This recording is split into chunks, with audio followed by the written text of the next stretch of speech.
Hi guys! Welcome to the Wei's video channel. This is a PIR motion sensor wireless controller. It supports PIR motion sensing as well as dimming functionality. It is compatible with 3 types of junction box receivers and features a variety of control mechanisms. Connect the light strip, receiver, and power supply into a group. When the receiver is powered on, press the controller's code pairing button within 3 seconds. The light flashes, and the code pairing is successful. Now you can control your lights. Long press the dimmer button to adjust the light brightness. The light gradually turns on when it senses the movement of the person. The light fades out after the person movement stops or leaves for 35 seconds. Long press the code key on the controller or the set button on the receiver.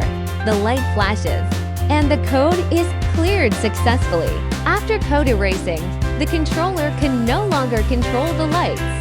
The controller has the installation methods: surface mount and recessed mount.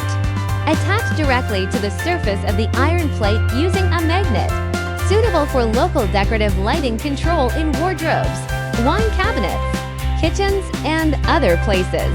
We would be happy to provide free samples upon request for your evaluation. Thank you for watching this video.